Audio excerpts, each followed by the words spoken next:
everyone, my name is Fejiro and this is Cozy Veggie, and on this channel we cover a variety of things such as Let's Plays, JRPGs, and all things cozy gaming. Today I wanted to share with you guys my handheld gaming collection. To me, handheld gaming has always held a special place in my heart. RIP, and to my Nintendo DS Lite in pink that I had back when I was a child is no longer with us because as a careless child, of course, I misplaced it and it got lost.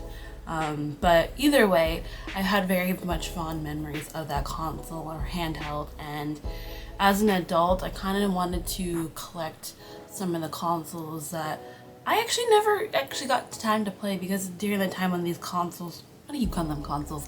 Handhelds. When these handhelds came out, I was kind of in my phase where I'm too cool for gaming, or I don't have time for it, which I generally didn't have a lot of time to play games at the time, but I wanted to collect a lot of these handhelds, and there was a lot of games on these handhelds that I want to experience now that I have the money and the time to. So yeah, without further ado, I'm going to share with you my handheld collection. Now I'm going to split them up into two categories: my non-DS handhelds and my DS handhelds. And because I think it's pretty easy to go from there. But yeah, the first handheld that I have is the PS Vita. Now I have the PS Vita in the sky blue. This color variation or colorway was only available through Japan, but what's really great about the PS Vita is that it is not region locked, so you can get a Japanese version of the console and still be able to play it in your region of choice. Now, what's interesting about the PS Vita, I do remember specifically the PSP coming out, because I think the PSP came out around the same time the Nintendo DS came out and the DS Lite was around. I remember seeing my cousins playing around. I thought it was really cool, but I was content with my DS Lite. But then the PS Vita came out a couple years later. Yeah, I'm very familiar with it, but at the time I wasn't super into gaming. But the main sole reason why I got this game was for a particular game that I will share later. But yeah, I got the sky blue version and I thought it was really cool. And I got this used off of eBay, off of a Japanese seller. The only downside about this console, why do I keep calling these consoles? This handheld, is that when I bought it, the left analog stick was really rubbed off. That thing was non-existent, so I had to get thumb grips. I don't know if you can see them, thumb grips on it to make sure that when I play on it, it's very comfortable. I haven't played on it too much, even though I've had it for a couple of years now. With the amount of consoles and handhelds that I have, I'm trying to be better at rotating between them so they all get their time in the spotlight and their love. But yeah, I definitely had always wanted to have this console, and it's a really pretty condition, and it's a really cool console. What's really cool about this is that you can do remote play if you have a PS4 or PS3 in your catalog. But yeah, this is one of my beautiful handhelds. Now the games that I have along it, I have a total, I believe, 6 cartridges, and then 6 in case as well. I'm gonna go with the cartridges and actually mention the game that actually brought me to buy this game or handheld is Persona 4 Golden. Hopefully it'll focus. Now when I bought this, I think I bought the PS Vita, I would probably say in winter of 2021, around December 2021, and at the time Persona 4 Golden was only available through Steam, and I guess I could have played it via Steam, but I really wanted to get the handheld experience, so I ended up picking it up on the Vita. And now of course this version of it's kind of obsolete, because now you can play it on every platform imaginable today, but I still want to play it nonetheless on this one. And yeah, I had the Persona 4 Golden. The next game that I have is Tales of Hearts R. I've been kind of wanted to get into the Tales of series after playing Tales of Arise in 2021. That was my first experience of it, and I've wanted to branch out and play other ones. I know this is definitely not a very well-known or very popular one, but I thought since I had a PS Vita, I wanted to bulk up my catalog for it, so I got Tales of Hearts R. I think I found this loose copy at my not my local, but a local game store that I quite frequent a lot, and this was a good deal, especially for the American version of it. it's really hard to come across at like a decent price, because you can get these at a very, very high price. And the next game, and the last loose cartridge that I have, is Trails of Cold Steel 1. Now, I know with this one, you can get this on multiple consoles. I believe you can get this on Steam, as well as other PC platforms and PS4 and PS3, I believe. But I chose to get the PS Vita version of it. Now, with this one, I am actually a little self-plug. I'm actually playing through the entire of the Legend of Heroes Trails series. Right now I'm starting off with the first game, Trails in the Sky, so definitely do check that out. But yeah, I definitely am excited to get into it. What's really interesting about this game and this series, I have literally almost all of the games, but all on different platforms. I have them on the PS Vita, I have them on Steam, I have it on my Switch, I have it on my the PS4 version, so it's really interesting how I have them on all different platforms. But yeah, Trails of Cold Steel 1. Now we're gonna go on to our actual in-case games. So the first one that I have is Trails of Cold Steel 2 in PS Vita one, and it's in the case there. It's so cute how tiny these cases are. But yeah, Trails of Cold Steel 2. I'm excited to get into that, and yeah, that's that. And of course this one, it's Tales of Parts R in case. Now you're probably wondering, didn't you just show us a loose version of it? Yes, I did.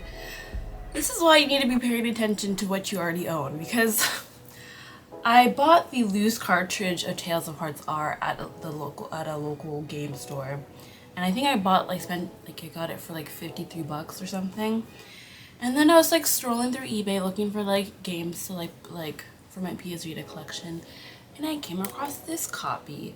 And what's crazy about this one is that it was actually on sale for not on sale, but it was listed for a really, really good price at 50 bucks in case.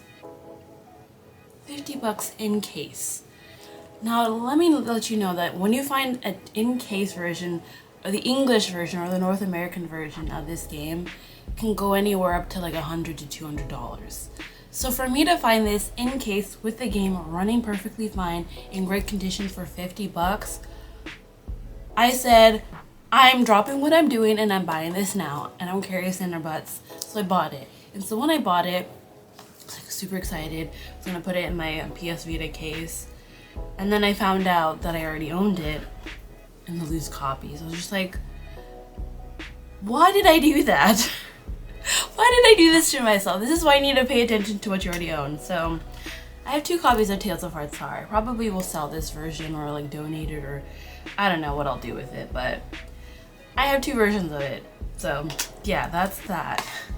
And then the last game that I have on the PS Vita is Dragon's Crown. This is also a game that you can get on other platforms. I believe you can get this on the PS3 and PS4 if I'm not mistaken. But again, I chose to get the PS Vita version. Also picked this up at a local game store. I've heard really great things about this, and I've played about an hour of it. But then I dropped it, not because I didn't like what I was playing, it was because again, this happens time and time again. There was another console that was, or not console, there was another game that I was playing that I wanted to pick up and play at the time. So I kind of dropped it for the time being, and then we'll eventually come back to eventually. But this is from Atlas, I think was released through Atlas, but the developers are Vanillaware, which are known for games like Odin's Sphere and most recently 13 Sentinel Aegis Rim. So yeah, I'm excited to have this and have this in my collection. So yeah, that's pretty much everything in terms of my PS Vita. Now, the next handheld that I have in my collection is the Nintendo DSi. And this is the DSi XL, more particularly this is the XL in white. If I open it up, you will know that it's in white. Oh, you can see my camera. Hello. This was actually only originally released in Japan. For some reason, I guess North America or other Western countries don't have a white version of this. I think maybe the UK does. Not sure. But I really liked the white version. Obviously, it's not really, you can tell because I decorated the case, but I have this one. And the reason why I bought this instead of getting, like, I don't know, the normal DSi or the DS Lite or DS is because the screen size is clearly way bigger, and the DS games show up a lot more clear on this console. And so I decided to give this one a go, and I've had a really great time. I'm actually currently playing through Animal Crossing Wild World on this console, which is, we'll go into the games that I have, which is in here. Animal Crossing Wild World. For me, my first introduction to Animal Crossing series was New Horizons, and since I've been in love with that game, and a lot of hardcore Animal Crossing fans say that previous entries are better than that one, so I wanted to play the previous entries. And I'm having a great time with Animal Crossing Wild World. It's definitely a fun, cozy, chill game to just unwind, talk to villagers, go fishing, and have what you not. So yeah, have that one. And the Handheld. Now, as for the more games, I have this game that I actually have. It's called, I don't even know what it's called. It's Moshi Monsters Moshin Zoo. Funny story about this game. Back in 2021, around springtime, I had bought a Nintendo DS 2DS XL in the blue and black version. I was contemplating on getting that or the DS Lite because I wanted to play DS games again, and I thought that was a good console to play DS games as well as 3DS games. And when I bought that handheld, it came with this inside. It wasn't in the listing, but I guess they forgot to take it out. Have not played it, don't have any need or reasons to play it, but it's in my collection. And then probably one of the relics in my collection that I've had for years, decades, oh my god, that's crazy, decades, is Nintendogs. I've had this game for, like I said, for years. This was my original copy of the game that I had on my DS Lite when I was a kid. I still have my original dogs on here. It's such a nostalgic game for me, and sometimes I'll just pop it in and just check on all my dogs on how they're doing, take them for a walk. I've had so many memories with this game because this is one of the first games that I played on my own and that I really thoroughly put in a lot of time and effort and have a lot of memories with. So yes, Nintendogs is definitely a loved and treasured, and I will keep this forever. I definitely want to get the case for this because it's just so precious to me. On the next DS game that I have is Final Fantasy IV. Now this is actually a remake or remaster of the, I think it's the SNES, I could be wrong, version of the game. I got this because I want to play more Final Fantasy, and I thought this is a more accessible version to play it, even though now we are getting the Final Fantasy pixel remasters 1 through 6. Although getting the hold of that version is a mess and a half. I don't want to get into it, but even though if I don't get that copy, I still have this to go back to, which I'm excited about because I know that they actually have actual new cutscenes in this, which is really cool, and I've heard many people have said great things about Final Fantasy IV, so I'm really excited to have this in my collection. And the last DS game that I have is Radiant Historia, and it's actually still in its wrapping and everything. Now this was a DS game that I saw on like best JRPGs for the DS or 3DS. And the reason why I say 3DS is because they actually made a remake or remaster for the 3DS called Radiant Historia Perfect Chronology. And I think I actually bought that on my brother's 2DS. Like I mentioned this 2DS XL that I bought, the blue and black one. I bought that, but then I didn't really play on it that much, so I gave it to my brother. And but either way, getting the 3DS version is really expensive, so I just, you know, I heard great things about the original DS version. It's just as good and way cheaper and better for my wallet, so I have the DS version, and I'm really excited to get into it because again, I've heard really great things about this. It's an Atlas game, so you can never go wrong. So yeah, that's everything in my DS portion, or the DSi portion of the video. Now we're going to go on to my 2DS consoles. Now with these 2DS consoles, I keep referencing this before, but I did have a blue and black 2DS XL And back in 2021, I gave that to my brother because he's always been looking to play DS games that he never got to play back in the day. So I ended up giving that to him. But then recently, I was being irrational with my money as per usual. What's new? And I saw these versions of the 2DS system, and I really wanted to get them. And interesting enough, with the 2DS systems, I remember them coming out and I'm like, what is the purpose of them? Like, there's already a 3DS and the DS, why do I need this version?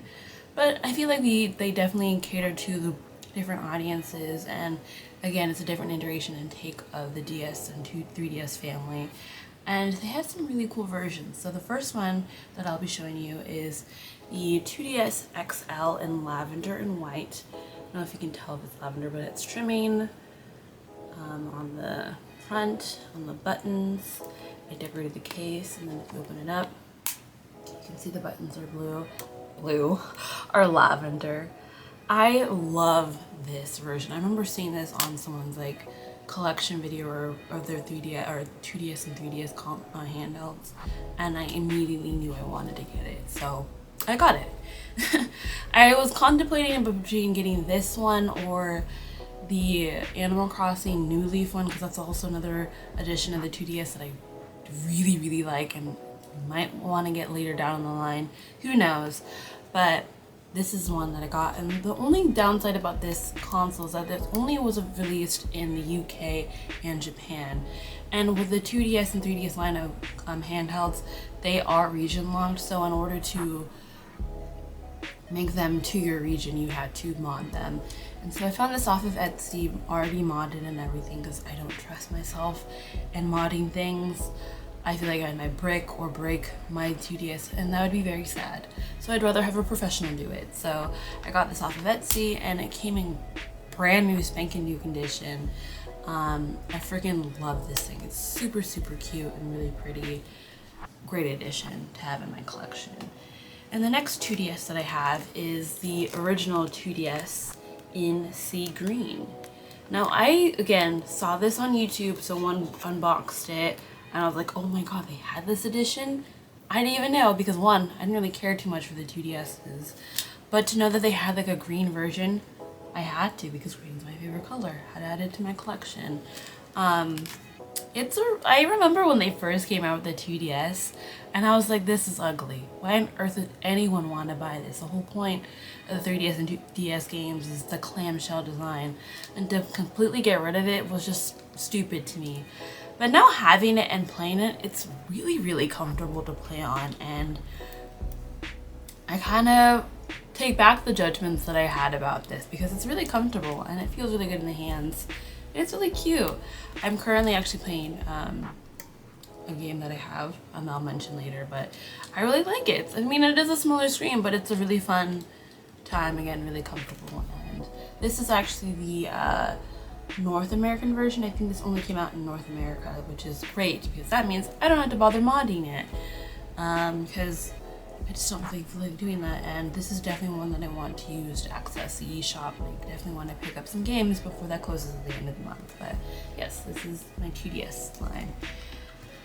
And now on to my 3DS, which is this one. This is also a 3DS XL in white. As you can tell, it's a very common theme. I really much like white. It's a very clean, classic, minimal color. This is also a Japanese edition, and it's the old 3DS XL. You can tell because of the button layout. So what's really interesting about the old version of the 3DS is that they didn't have the feature where when you play a 3D mode, it doesn't move with you, so it can make you feel a little sick. So I tend to not play on 3D mode that often on this 3DS, just because, again, it's not like the new one where it just follows around. But either way, it's really exciting. Also got this modded and has like a ton of games on here. Yeah, I have that version of it, also decorated. And this was actually the first of my 3 handheld games that I bought recently, because this is also a console or handheld that I remember seeing but never bought when I was a teenager, because I think this came out when I was a teenager. But yeah, I'm excited and happy to have this in my collection. Now on to the 3DS games that are in my collection. First one we have is, no shocker, is Animal Crossing New Leaf. I think it's Welcome Amiibo edition. I again wanted to play this because I love New Horizons. I wanted to see the hype because everyone says that this is like their favorite version of Animal Crossing, so had to buy it. Next I have is my Fire Emblem series. I first have Fire Emblem Shadows, Echoes Shadows of Valentia. I think this is a really fun and cool take, because I think it's a remake or remaster of the second game in this series. I've not played it yet, but I'm really excited to because I've heard really great things about this one. Next we have Fire Emblem Fates Conquest. I'm actually currently playing through this right now, and it's interesting. It's definitely an interesting game. This is again the infamous Fates series, and the map design is great gameplay for sure.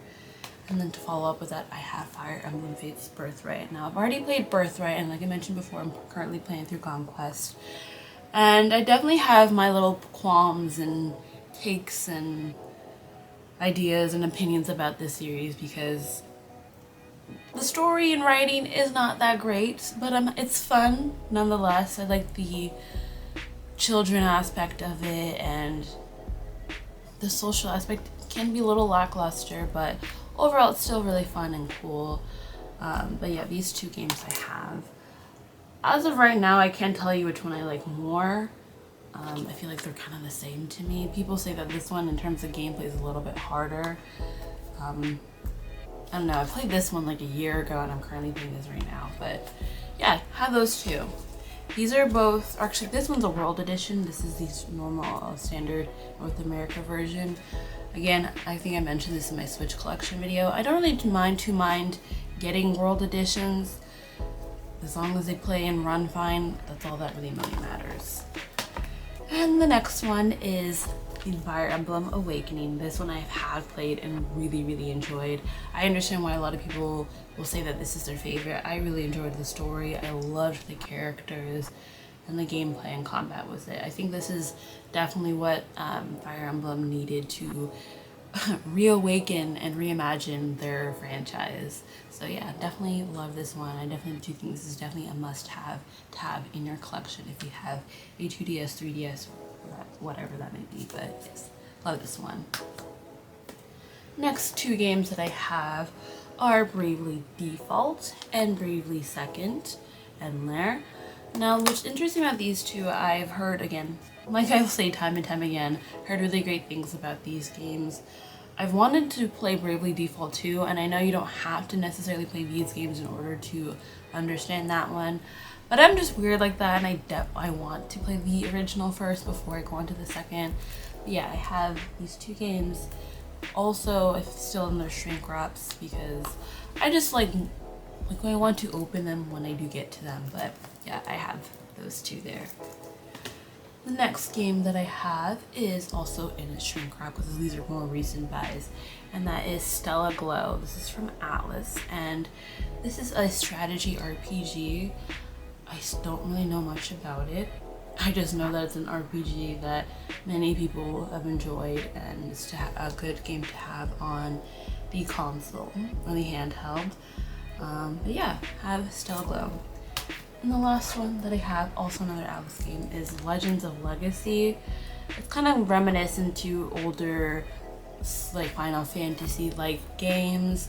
I think this has also been ported to the Switch if I'm not mistaken, but I saw it on a really good price on Amazon, so I was like, you know what, I might as well take it.